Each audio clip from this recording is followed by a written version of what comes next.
Alors, bonsoir. Alors, Oui. bien, bonsoir à toutes et à tous. L'École d'art a le plaisir d'accueillir ce soir Maro Michalakakos, artiste qui vient donc de Grèce et qui est actuellement en résidence au Craft et avec laquelle j'ai eu la chance eh bien, de travailler et de partager une belle expérience. Maro, je te laisse la parole. Merci. Alors, merci aussi, merci à vous, merci à l'école d'être là et puis au Craft, puisque je suis en résidence et en fait, c'est aussi grâce à l'Institut français d'Athènes que j'ai pu faire tout ça et puis commencer la réalisation d'une installation que j'ai rêvée et qui est en fait le mariage, si on peut dire, des deux choses, plusieurs jours où j'ai passé au musée de la chasse et de la nature à Paris et des jours aussi où j'ai passé à Éleusis. Éleusis, c'est je pense que vous connaissez plus ou moins tous le musée de la chasse et de la nature à Paris, mais Éleusis, je pense pas. Alors Éleusis, c'est un lieu qui est à peu près à 30 km d'Athènes, où en fait, c'est un lieu qui est très chargé mythologiquement et historiquement, et où il y avait des rituels. C'est très connu parce qu'il y avait les mystères d'Éleusis. Et par ces mystères-là, dans ces mystères-là, tout le monde avait le droit d'y participer, même les esclaves à cette époque-là. Mais il fallait qu'ils parlent le grec. Donc, toute personne qui participait à ces mystères devait parler le grec justement pour comprendre et participer à ça. Je vais juste vous lire ce que Sophocle disait par rapport à ces mystères, parce que je trouve que c'est très, très important. C'est que 3 fois heureux, c'est ceux qui, ces rites accomplis, descendent vers la Hadès. Pour eux seuls, il y aura vie. Les autres souffriront un sort malheureux. Donc c'était une manière si on peut dire, de se familiariser avec notre finitude et finalement d'en prendre conscience et finalement de vivre une vie meilleure. Donc, quand j'ai passé, comme je vous ai dit, plusieurs jours à Paris, au musée de la chasse, parce que j'avais déjà travaillé avec l'ancien directeur, Claude Antonez, à une installation au château de Pierrefonds.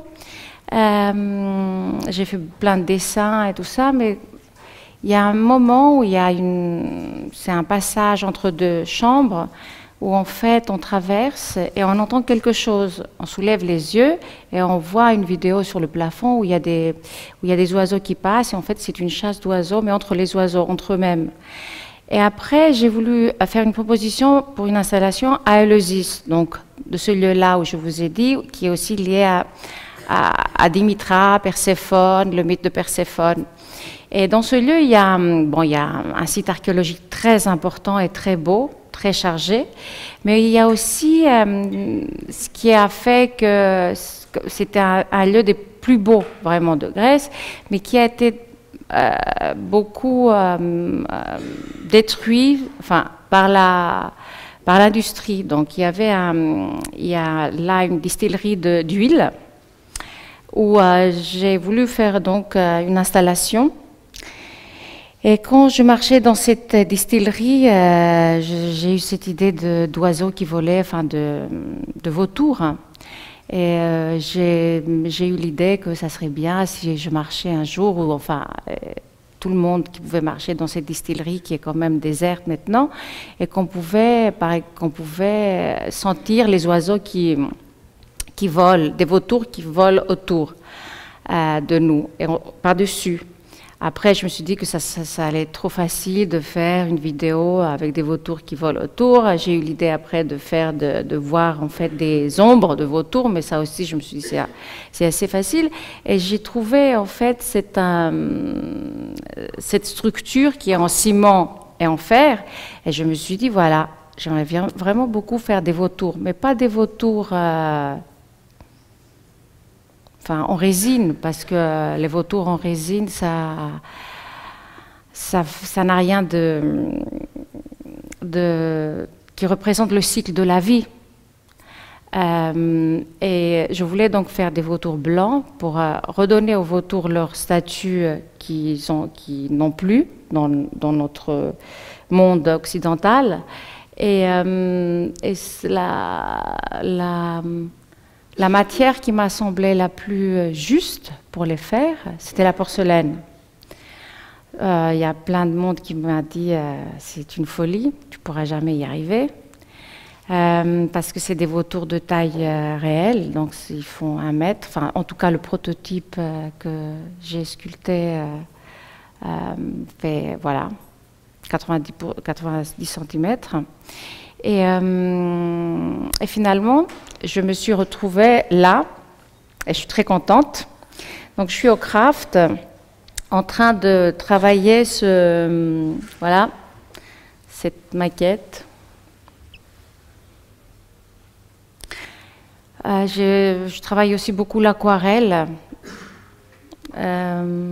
Donc là, vous pouvez voir par où ça a commencé, au fait, là, au craft, en train de travailler les pâtes et en train de faire des moules. Et voilà, je voulais aussi parler un peu de mon travail. Donc là, c'est l'installation au château de Pierrefonds. C'était l'exposition qui s'appelait Bizarrinie escargotique il y a quelques années, où j'avais fait un grand tapis rouge en velours et où je rase le velours avec des scalpels. Donc tout ça a été dessiné avec des scalpels. J'enlève donc le feutre et le dessin apparaît. C'est comme si... Mais la trame m'arrête. La trame du tissu... Voilà, là, vous pouvez voir... Et là, on va commencer un peu... Je vais vous montrer un peu de mes premières velours, parce que ça a commencé en 1998. Le premier velours, je l'ai rasé à Cergy, parce que j'ai fait mes études à Cergy. Mais à cette époque-là, c'est juste, en fait... le fait de raser m'avait fascinée. Donc la première fois quand j'ai rasé le velours, j'ai enlevé avec un cutter. Et quand j'ai vu la poussière comme ça par terre, je me suis dit, oh là là, avec mon imagination bien évidemment, j'ai pensé au sang. Donc j'ai vu dans ma tête, c'est comme si j'étais dans une boucherie. Parce que il faut dire que les bouchers en Grèce, ils sont un peu plus... on voit plus de sang qu'ici. Et depuis ce temps-là, donc depuis 1995 à peu près, tout ce que je rasais, je le ramassais dans des sacs. Donc quand je suis partie de Paris, je suis rentrée à Athènes. Après, de chaque atelier à chaque atelier, je ramassais des sacs avec le feutre qui sortait de ce que je rasais. Et en plus, ce que je voulais dire aussi, c'est que comme j'ai grandi dans une boutique d'antiquité, une brocante que mes parents avaient pendant des années, quand j'étais toute petite, donc je passais des heures là-bas et j'adorais vraiment imaginer les histoires qui étaient derrière tous les meubles qui arrivaient ou tous les objets. J'adorais aussi aller avec mon père dans les maisons, parce que quand par exemple il y avait une personne qui mourait, souvent les enfants adultes appelaient mon père parce qu'ils voulaient vendre tout ce qu'ils ne pouvaient plus garder. Il fallait vider les appartements, les maisons. Donc j'adorais aller avec lui, et ce qui me semblait très, très bizarre, c'est déjà en rentrant dans ces maisons-là, je sentais tout de suite quelle était la relation de la personne qui était là avec la personne décédée. Et ça me fascinait, et puis je me faisais des histoires, beaucoup plus, je pense. Et aussi, ce qui me fascinait, c'était que ces gens-là pouvaient se débarrasser facilement de certains objets, mais avec d'autres, avaient vraiment du mal à se détacher. Donc, quand on emmenait ces objets-là à la boutique, moi, je faisais des histoires. Donc, ces histoires-là ont été rasées avec des scalpels après. Et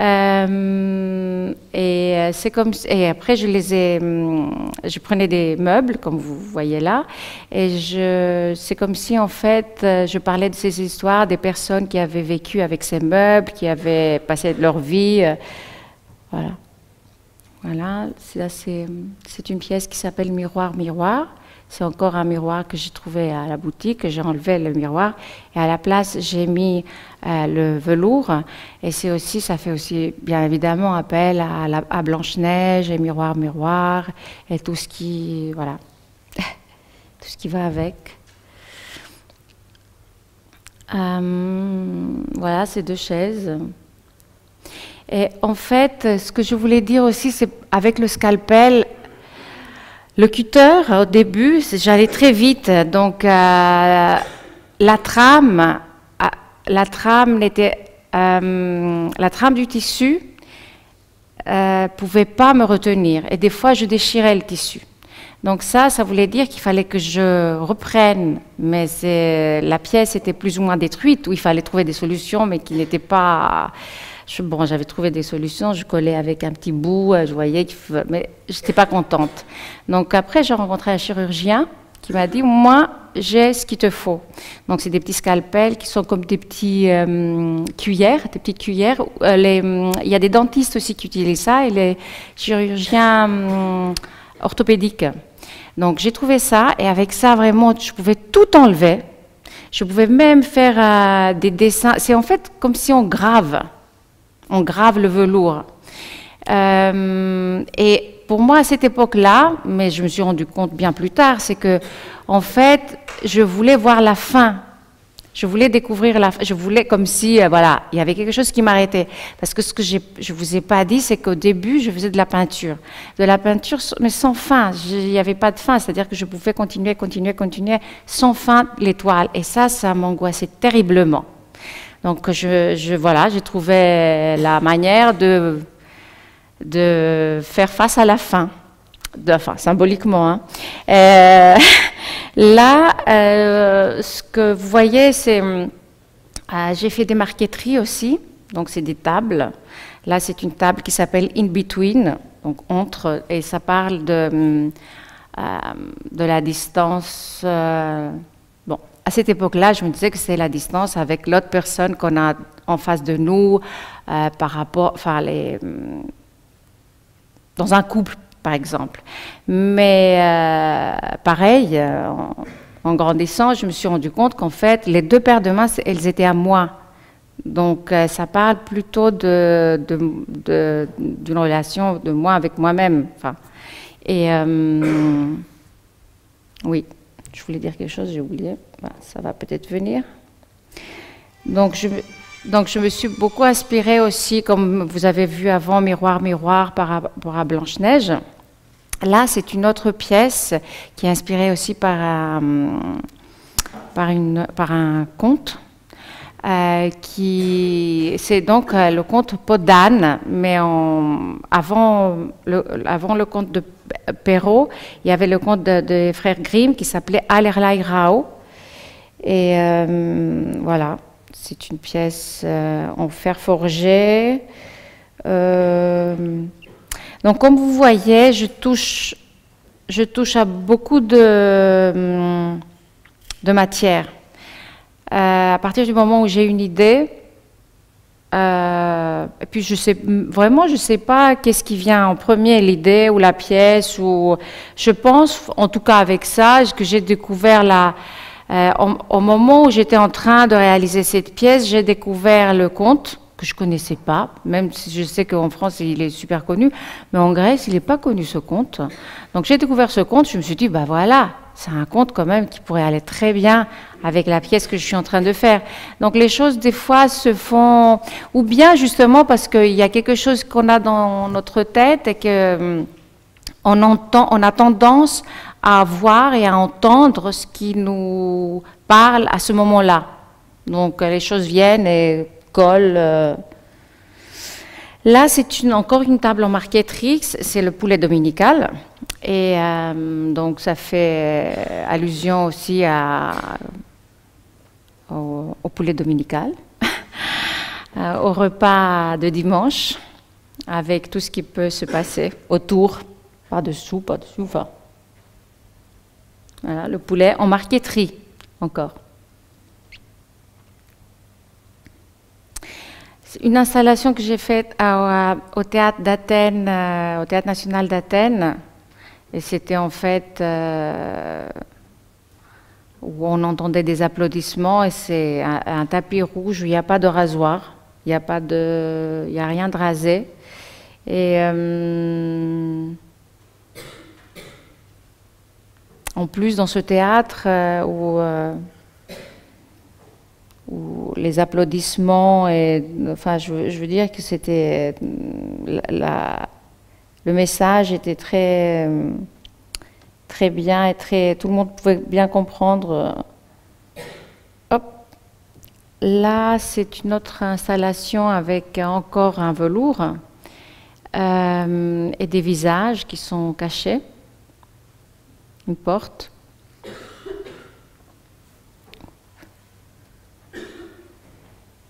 Des dessins que je faisais autrefois avec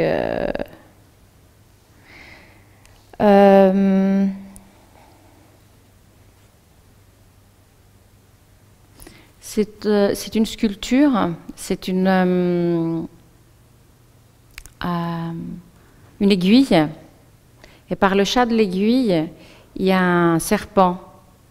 Ça s'appelle l'entre-dévoration. Ce serpent qui mange sa queue, c'est Ouroboros, c'est comme ça qu'on l'appelle. Et en fait, c'est le symbole des roses, mais de la mise en abîme aussi. Et prise. Et là, je faisais aussi de la sculpture, donc ce qui m'intéressait beaucoup aussi, c'était le temps. Et j'ai fait plusieurs métronomes avec comme vous voyez, j'ai humanisé les métronomes avec des petites mains, des petites jambes. Et là, je les ai fait en grand et je les ai exposés dans un musée où autrefois on faisait des briques. Donc le temps, les cuissons, tout ça, c'était...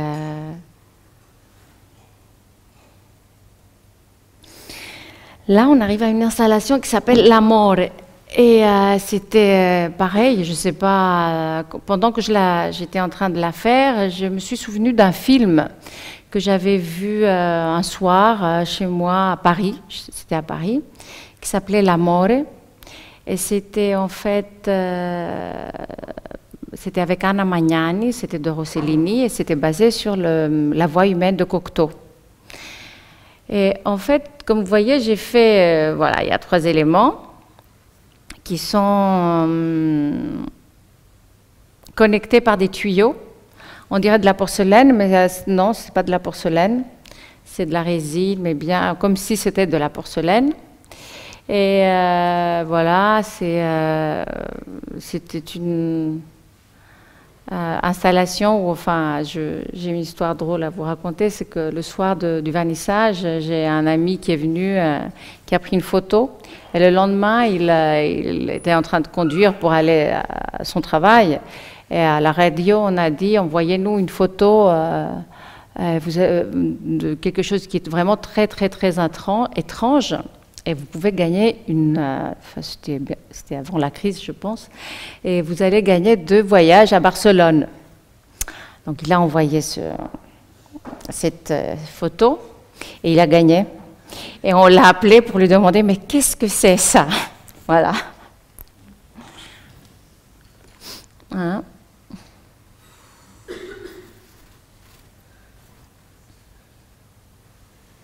Encore une installation qui s'appelle Exit Liquid avec pareil, c'était dans des j'ai fait des connexions entre les radiateurs. C'était dans un immeuble central à Athènes, mais dans un quartier défavorisé, où en fait, c'était avant la crise, si je me souviens bien, où on essayait en fait de nettoyer ces endroits-là pour refaire des lofts et pour bien les revendre après. Ça n'a pas marché. Donc du coup, justement, pour essayer de faire monter le quartier, ils organisaient des expositions.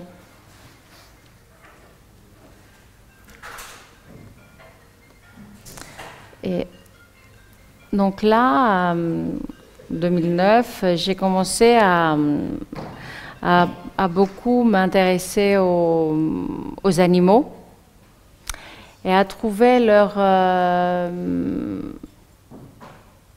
à travailler beaucoup avec leur symbolique. Donc mon premier travail s'appelait Univers parallèle. Et je mettais des animaux qui normalement sont des fois des ennemis, je les mettais en position d'accouplement. Pareil, là, en fait, je crois que cette série-là a commencé par le musée de la chasse parce que j'avais été éblouie par l'ours polaire qu'ils ont en exposition là-bas. Donc, quelques aquarelles. Et là, après cette exposition d'univers parallèle, j'ai encore travaillé avec les animaux et ce qu'ils représentent, et surtout les oiseaux. J'ai lu encore Aristophane et les oiseaux. Et donc, là, j'ai fait ce flamant rose qui, comme vous voyez, il est noué. Donc, il n'arrive pas à avancer. Il faut qu'il découvre comment il peut dénouer le nœud qu'il a lui-même créé pour pouvoir avancer. Voilà, encore. Et puis, ces oiseaux-là ont été exposés à Istanbul moderne.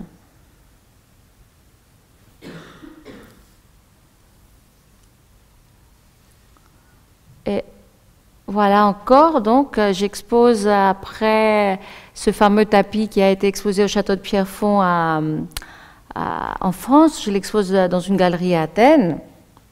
Et ça, c'est au rez-de-chaussée. Et on monte. Et je fais une grande installation de tout le feutre que j'avais depuis toutes ces années ramassé.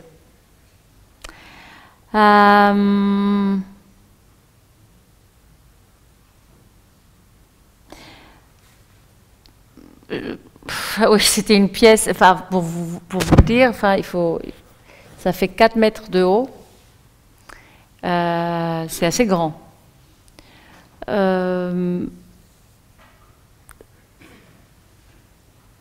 Même si j'avais ramassé pendant presque 20 ans, le feutre ne suffisait pas. Donc du coup, j'ai réalisé les formes en mousse. Et par-dessus, j'ai créé d'autres feutres, comme je les teins, je les collais et j'ai saupoudré avec la mousse que j'avais depuis toutes ces années. Et en fait, c'est une installation qui ne cesse pas de grandir parce qu'elle grandit toujours de poussière et de temps. Et pour moi, à cette époque-là, on pensait que c'était le moment le plus dur de la crise. On ne savait pas qu'on était presque... on avait encore beaucoup de temps à passer. Et mais tout ce que je vous raconte aussi, il faut dire que je me rends compte petit à petit, c'est-à-dire que je réalise les pièces et petit à petit, je me rends compte de ce que je veux dire. Donc, toutes ces poussières, à cette époque-là, pour moi, c'était, par exemple, quand on fait pas bien le ménage et il y a des des moutons, comme on dit, sous le canapé ou sous nos lits. Mais aussi, c'était ces deux colonnes qui tenaient le bâtiment. Et souvent, nous, les artistes, on disait « Ah, elle est super cette galerie, mais qu'est-ce que ça serait bien si ces colonnes n'existaient pas. Comme ça, on aurait tout l'espace vide pour nous. » Et je trouvais ça très intéressant de fait que ça soit en fait ça qui mange, qui avale presque les colonnes, qui tiennent le tout.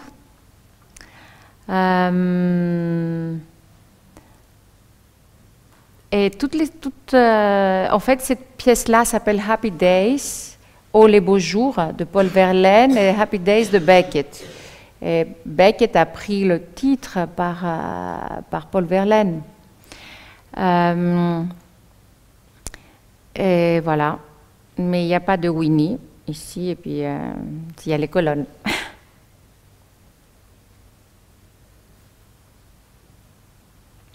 Là, elles ont été exposées aussi ailleurs, sans colonnes.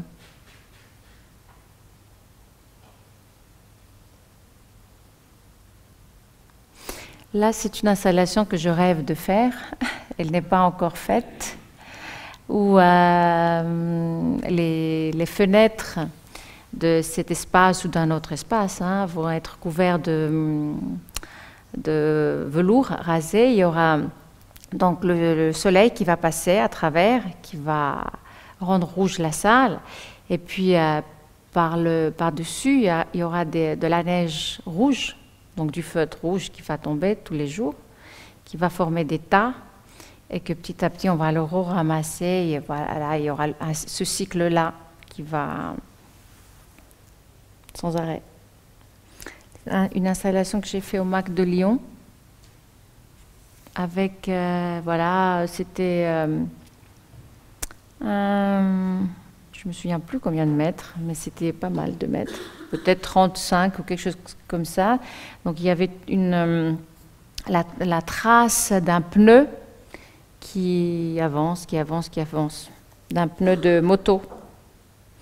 Là, c'est un détail que vous voyez, donc, parce que, bon, j'ai pas fait l'installation que vous avez vue avant avec les fenêtres bouchées, enfin, fermées avec du velours, mais j'ai fait quand même une installation avec cette idée-là au château des Adhémar, à Montélimar, où la première fois où je suis allée, il faisait très froid. Et c'était une prison. Et je me suis dit, les gens qui rentraient là en prison, c'était impossible qu'ils sortent vivants. Ils allaient mourir. Et voilà, j'ai fait... donc, vous voyez que la lumière derrière est bizarre parce que c'est le soleil. Voilà l'installation.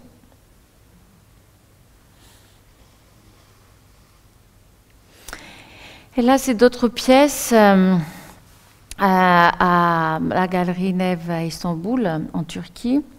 À droite, c'est ce doigt de prédateur qui s'appelle culpabilité, guilt.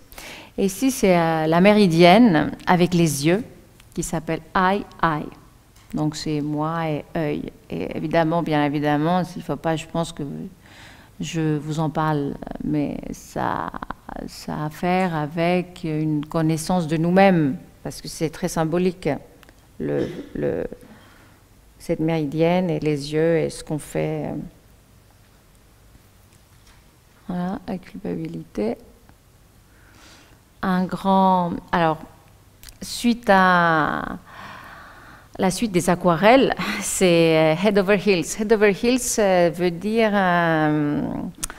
on pourrait peut-être traduire en français coup de foudre. Donc, voilà, il y a le numéro 1, mais il y a d'autres numéros. Donc, c'est plusieurs sortes de coups de foudre. Ça, c'est le 2, et c'est Narcisse, c'est une installation. Au début, je vous ai montré le détail.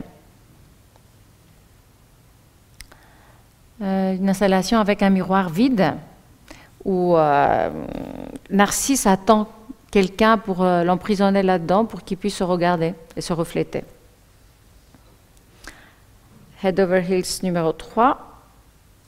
Ça, c'est plutôt moi et moi-même. Enfin, on pourrait dire. C'est assez... Il n'y a pas de quelqu'un...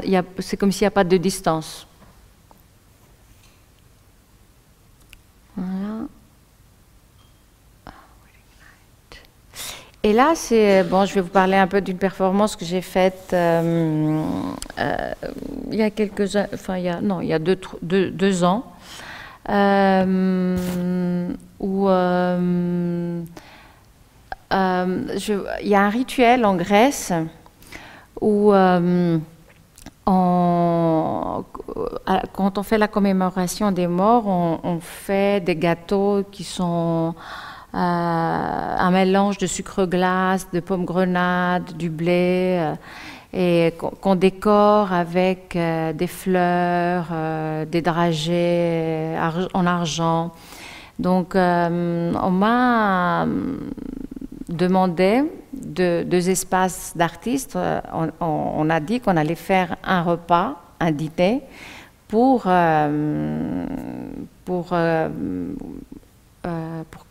collectionner de l'argent, hein, pour avoir de l'argent. Donc c'était un repas où chacun devait payer pour venir, il était invité, il y avait tout donc c'était une performance. Je me suis donc moulée, plus ou moins, et parce que je voulais me faire en fait en koliva. Koliva, c'est ce que je viens de vous décrire, ce gâteau-là. Mais quand je suis allée voir le monsieur qui fait les koliva, donc celui-là, il m'a dit c'est impossible que tu fasses ça parce que ça va partir en tout morceaux. Alors en discutant avec lui, je me suis dit, j'ai trouvé le comment. Donc je me suis fait un moule. À l'intérieur, c'était vide et on a rempli cet intérieur avec ce gâteau. Je l'ai emmené chez ce monsieur-là et qui a fait tout le décor. Il m'a dit, c'est moi qui va te décorer tout ça. Je lui ai dit, oui, mais après, si on me colle, ça ne va plus rentrer dans ma voiture. Il me dit, oui, bien sûr que si. Moi, je vais te l'envoyer avec ma voiture, mon camion. Donc, quand il a tout décoré, et en plus, il me dit, mais c'est pourquoi faire tout ça? Alors, je lui ai dit, mais c'est justement... sur Eros et Thanatos, c'est qu'avec l'amour qu'on arrive à surmonter notre finitude. Là, il a été comme si je lui avais fait le meilleur cadeau du monde. Il était super content. Et il a mis tout ça. Il s'est vraiment senti artiste. Donc, il demandait, il disait, emmenez-moi des fleurs, emmenez-moi des dragées. Il a commencé à vraiment se mettre en créateur, chose que vraiment j'ai adoré. Et me voilà donc. Et il y a eu 80 invités. Voilà. Il y avait donc la soupe aux poissons, parce que c'est ce qu'on mange. Après l'enterrement, on mange soupe aux poissons, mais on avait aussi fait des salades, du pain, enfin, et puis tout le monde avait aidé. Il y avait des commissaires qui avaient fait par exemple du pain, il y avait quelqu'un d'autre, une autre artiste qui avait fait les salades, donc vraiment tout le monde a aidé. On a trouvé beaucoup de sponsors, le vin, tout. Vraiment, on a tout trouvé.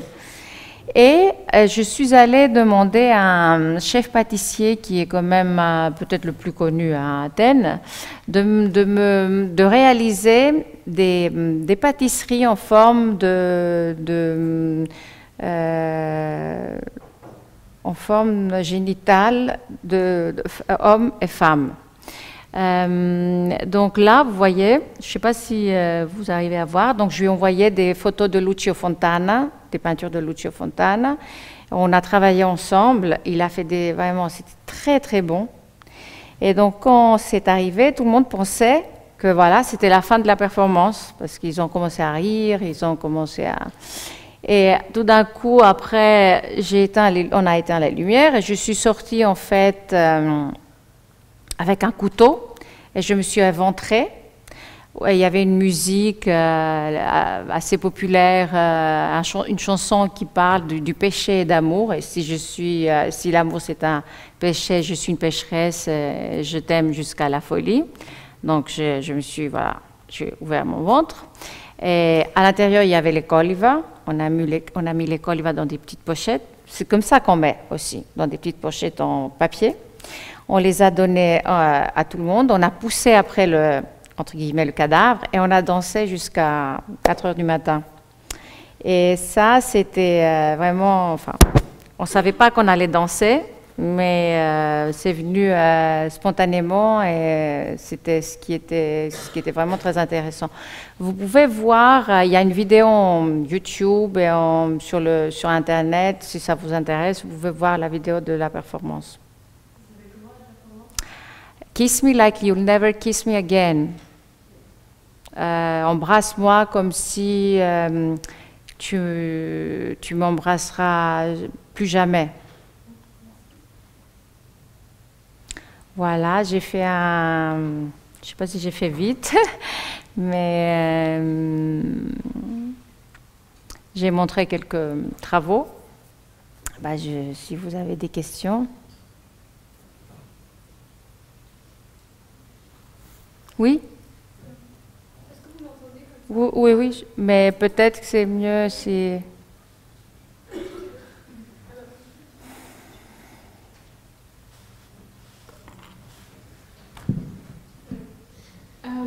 J'ai vu que vous avez travaillé aussi avec les meubles, le bois. Oui. Et je sais que pour le velours, vous avez utilisé une sorte de scalpel. Et pour le bois, en fait, comment vous trouviez la finitude en quelque part? Comment est-ce que vous graviez les mains ou ce qu'on voyait Ah, ça c'est en marqueterie. Ça c'est la marqueterie, donc c'était une autre technique. Je suis allée encore trouver quelqu'un qui pouvait m'aider avec ça, parce que quand je ne connais pas la technique, comme ici, je suis arrivée au craft. Mais ça, j'ai trouvé quelqu'un à Athènes qui travaille ces techniques-là. La marqueterie, c'est en fait des bois de couleurs différentes et on introduit l'un bois dans l'autre.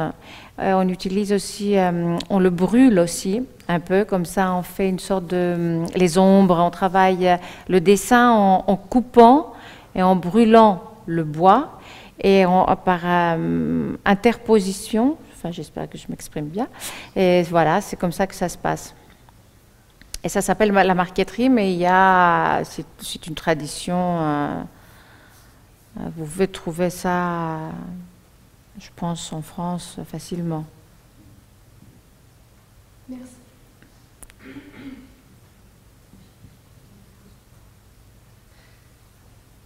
autre question?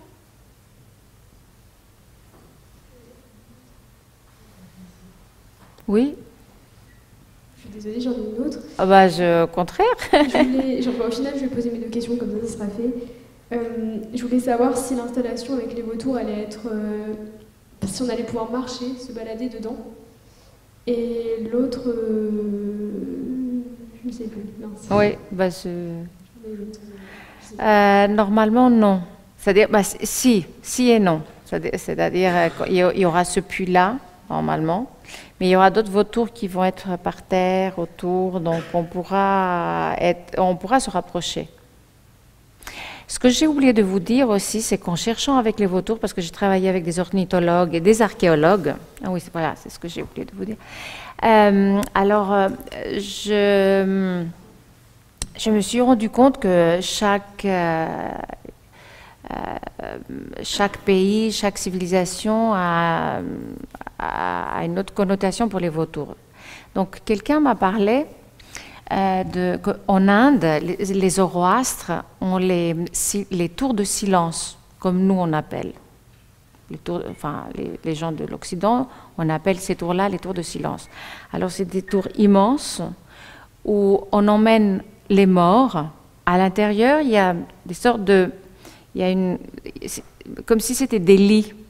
comme ça, et on met les morts. Et tout en haut, il y a tous les vautours qui vont et mangent tout, parce qu'il y a plusieurs vautours. Il y a les vautours qui vont au début, qui ont le bec très pointu pour justement déchirer la peau. Après, il y a les autres vautours, comme celui de mon aquarelle, avec le cou très long, sans beaucoup de...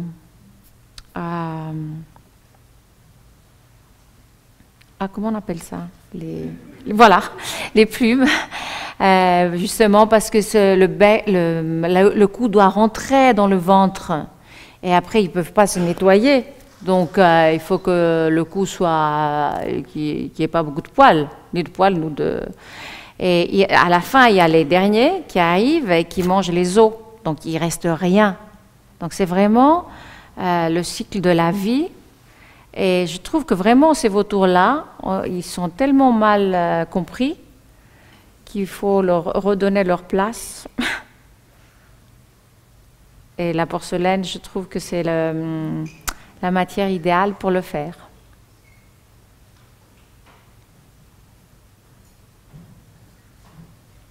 Voilà. Pardon? Le vautour, pourquoi? Parce que quand j'y suis allée, déjà au musée de la chasse, quand je me suis levé la tête, ça n'avait rien à voir avec des vautours, la vidéo que j'ai vue. Mais je pense que ça, c'est des processus qu'on peut pas comprendre, qu'on peut pas vraiment expliquer. Donc et puis c'est des liens que notre tête, notre âme fait sans se rendre compte. C'est l'instinct qui parle là. Donc apparemment, j'ai pensé au vautour à ce moment-là, mais sans me rendre compte. Une fois, quand je suis allée à Eleusis, où là vraiment tu sens la mort, la vie et le cycle de la vie. J'ai voulu faire donc une installation de vie sous l'égide de la mort. Et quand je parle de l'égide de la mort, je sais pas si je veux dire sous l'égide, quand on dit, c'est pas sous l'aide, mais c'est-à-dire on se rend compte, puisqu'on se rend compte qu'on va mourir, nos choix de vie, nos choix de plein de choses changent. Et c'est ça qui fait que nous-mêmes, on change. Moi, je vois que c'est vrai que je parle de finitude depuis presque le début de mon travail, même quand j'avais 22 ans. Parce que quand je parle, je dis je rase le velours, j'enlève avec les scalpels, je parle de ça. Mais quand même, mon optique change avec l'âge. Mon rythme change, tout change avec l'âge. Et je change de place, d'où je vois les choses. Donc, mon travail change aussi de la même manière. Je ne sais pas si... C'est une façon de mourir à nous-mêmes? C'est une façon de mourir à soi-même? Le vieillissement? Ou c'est une façon de s'ouvrir à soi-même, si on fait ce choix-là? En tout cas, en regardant ça et en se disant ouvrir à soi-même, je pense que c'est pas mal. Oui. Mais il y a manière et manière de s'ouvrir. Hein. Il faut faire justement l'égide de la mort, ce qui est quand même assez... je trouve pas le mot correct en français. C'est pas bizarre, c'est oxymoron. Enfin, je sais pas si ça se dit. Enfin, c'est assez bizarre. Tout le monde va comprendre, de dire l'égide de la mort. Mais c'est vrai. Puis mieux on accepte ça, mieux on vit. Et en fait, ces mystères-là, ce que je vous ai lu dès le début de ce que Sophocle a dit, peut-être je l'ai dit un peu trop vite, et puis, mais c'est ça. C'est ça, c'est-à-dire que plus on l'accepte, mieux c'est. Pour nous et puis pour les autres, pour la vie en général. Et puis comme ça, on respecte plus ce qui se passe, et comment le respect de la planète, tout ce qui se passe. Ça parle beaucoup de ça aussi, cette installation de vautours. Et c'est pour ça, pour moi, c'est essentiel de comment je vais les créer, avec quoi. C'était très facile de les faire en résine. Facile, pas cher, vraiment. On pouvait faire des tonnes. Mais après, c'est que l'image qui compte? Non. Enfin, pour moi. Ça, je parle de moi, évidemment. Et merci beaucoup de cette question, parce que ça m'a permis de, de mieux m'exprimer. Du coup, oui. Vous avez décidé de faire vous venez de dire que vous auriez pu faire les vautours en résine, que ça aurait été moins cher et peut-être plus pratique. Alors pourquoi les avoir fait en porcelaine? Parce que justement, la porcelaine, ça vient de la planète, ça vient de la Terre et ça revient à la Terre. C'est le cycle de vie. Non, mais c'est compréhensible, hein, c'est bon, ouais. C'est pour ça, pour moi, c'est symbolique, parce que mon travail est assez symbolique, hein, je pense. Donc mais je ne veux pas rester dans la symbolique pure de l'image. Le processus est très important. Et ce que je trouve avec la porcelaine aussi, en arrivant et en travaillant en craft, c'est que il faut me soumettre aussi à la matière, plus ou moins. Enfin, plus ou moins, même beaucoup. Et puis de vivre le temps différemment, de respecter le temps.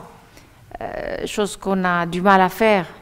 On a le portable, tout va tellement vite, et puis tout d'un coup, non, il faut attendre.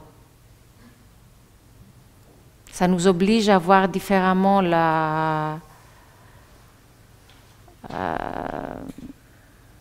tout. La vie, la mort, c'est une autre temporalité. Ça, c'est bien.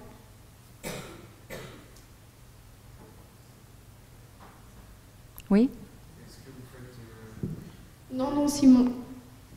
Dis micro.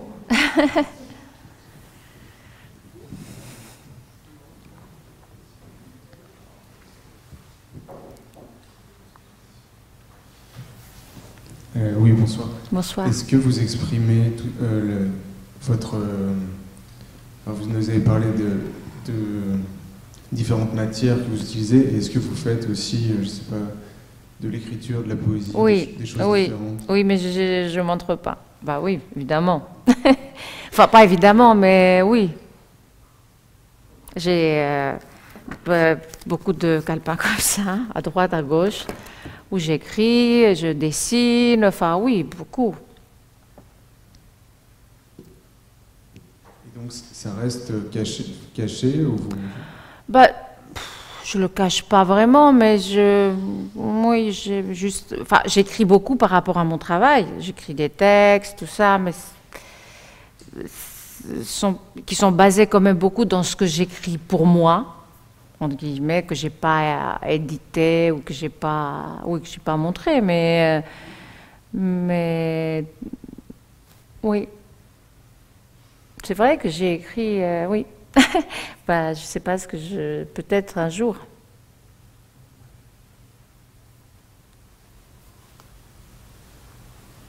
Oui. Je me demandais dans quelle mesure c'était important d'avoir que ce soit vous, l'image de vous dans cette performance et pas juste un corps autre. Oui, c'est une belle question parce que je vais vous dire comment ça s'est passé. Donc, c'est trois artistes qui avaient créé un espace d'art, je ne sais pas comment on dit, artist space en anglais, espace d'art, ça se dit, des espaces que les artistes eux-mêmes,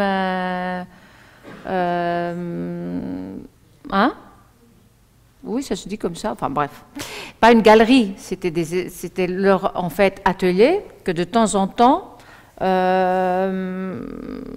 ils faisaient des expositions ou des performances, mais là, leur atelier était assez petit, donc on a collaboré avec un autre espace qui s'appelle State of Concept, à Athènes.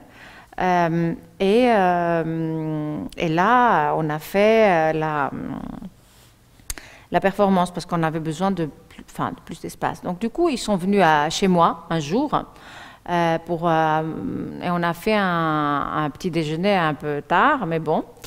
Et on me dit, bon, Maro, on veut te proposer ça. Est-ce que tu aimerais on veut faire un dîner pour collectionner de l'argent. Est-ce que ça te dit? Je dis, bah oui, mais on va manger quelqu'un. Donc, la première chose qui m'est venue en tête, c'était, on va manger quelqu'un. Mais je ne savais pas qui. Alors, plus le temps avançait, plus il fallait que je trouve qui est-ce qu'on allait manger. Bah oui, mais je me sentais très mal d'aller demander à quelqu'un, bon, on va te manger. Et je ne sais pas, mais c'est venu comme ça. Franchement, je ne me souviens plus comment c'est venu. Je me suis dit, bon, ben, on va manger, bon, on va faire ça. Voilà, ça s'est fait. Et même, ça s'est fait petit à petit. Bon, j'ai regardé beaucoup de films où le cannibalisme était présent. Et j'ai eu pas mal d'idées à droite, à gauche. Et finalement, voilà, c'était sorti comme ça. Mais franchement, à cette performance, j'ai vraiment fait confiance à mon instinct. 100%. Et j'ai pas eu tort. Je sais pas si il faut faire comme ça à chaque fois, mais cette fois-ci, ça a marché. Vraiment, ça a marché. C'était vraiment bien. J'étais contente. Et pas que moi. C'est ça qui était bien. Parce que quand on est... Mais ça arrive ça rarement on est content quand ça marche. Quand il y a cette communication. Si ça ne marche pas, on est déçu.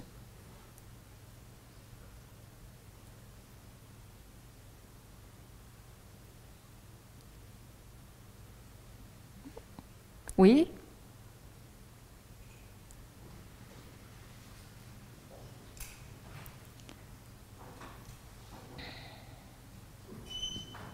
Bonsoir. Bonsoir. Je voulais savoir pourquoi le velours rouge.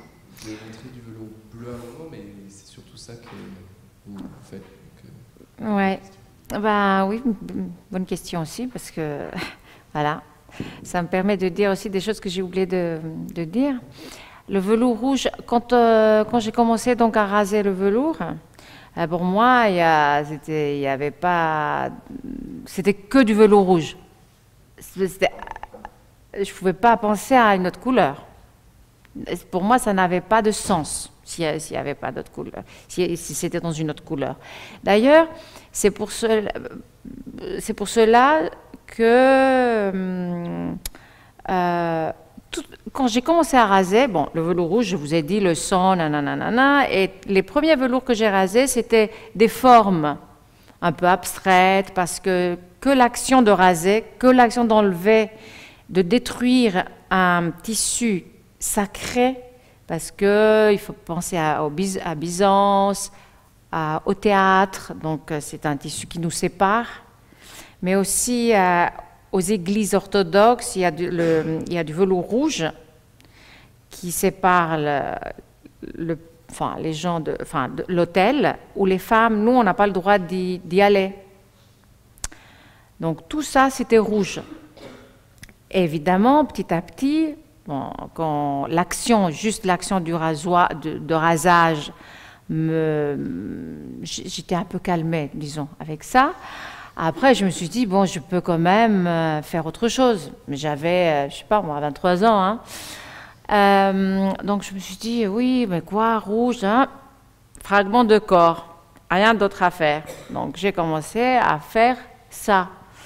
Et à symboliser, en fait, le reste du corps juste par une position des bras ou deux jambes, et même, par exemple, parce que j'ai fait d'autres fauteuils, il y a d'autres chaises que je ne vous ai pas montrées là, mais où il y avait des empreintes qui racontaient une histoire.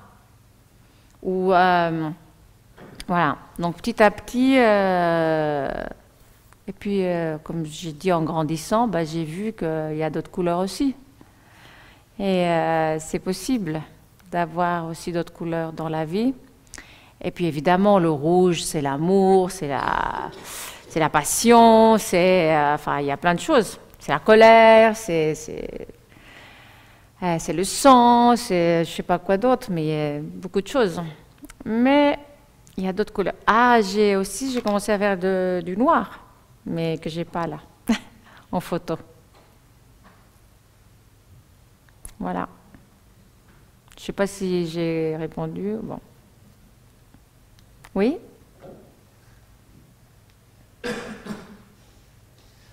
Du coup, j'avais une question un peu sur votre manière de faire et de travailler. Vous aviez dit à plusieurs reprises que vous pensiez d'abord l'objet et la forme avant tout ce qui venait après. Pas le fond, mais les idées un peu. Non. Ah. J'ai dit ça? Bah, il m'a semblé. Non, je pense... Enfin, si j'ai dit ça, j'ai dit que ça vient... Des fois, ça vient en même temps. C'est-à-dire quand j'ai parlé peut-être quand j'ai parlé du lit en fer forgé, non? Oui. Ouais.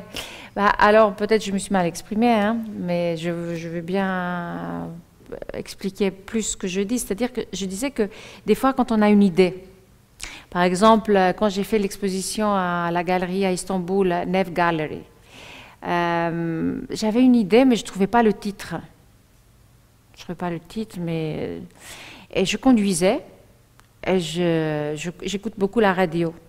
Et donc, sur la radio, j'écoute quelqu'un qui parle de The Doors of Perception. C'est en fait le titre de William Blake, des poèmes de William Blake.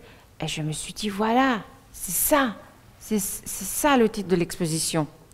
C'est-à-dire que je crois que quand on a en tête une idée, et peut-être qu'on a déjà réalisé une pièce, hein, c'est pas qu'on est en train de la réaliser, mais des fois l'idée n'est pas tout à fait claire dans notre tête.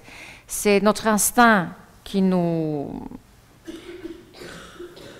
guide, mais des fois, c'est pas tout à fait clair. Et il suffit d'entendre quelque chose, de lire quelque chose, de voir un film. Et c'est comme si, en fait, tout se clarifie et trouve aussi un autre moyen de communication qui peut aider justement à ce que la pièce soit présentée d'une manière qui puisse mieux être communiquée.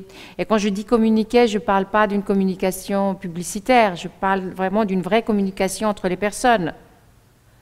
C'est-à-dire quand on donne 2 indices de plus ou moins, c'est voilà, pour ouvrir d'autres portes, puisque je parlais des portes de perception, d'autres portes aux personnes qui vont voir les pièces, comment sentir, comment, pas qu'avec l'intellect, qu'il y aura d'autres aussi pistes de rapprochement, de communication, je ne sais pas si...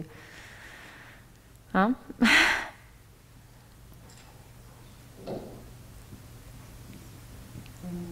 Donc, vous avez souhaité, pour le coup, développer votre intuition? Pardon? Votre intuition, est-ce que vous avez souhaité en fait la développer ou est-ce que c'était déjà là avant? Je crois que j'ai pas compris ou j'ai pas bien entendu. Mon intuition, si. Vous l'avez développée ou si vous l'aviez déjà avant, même si c'était le cas, mais je veux dire. Oui, je l'ai toujours eu, mais je ne lui faisais pas confiance. C'est avec l'âge que je lui fais plus confiance. Et je trouve que ça change et c'est une bonne chose. Il faut avoir confiance parce que c'est nous. Alors, il ne faut pas avoir peur.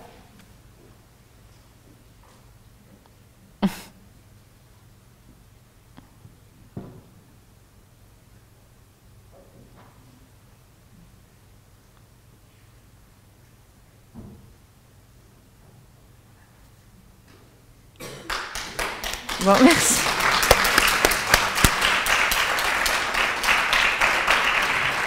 Merci. Merci beaucoup d'être venu.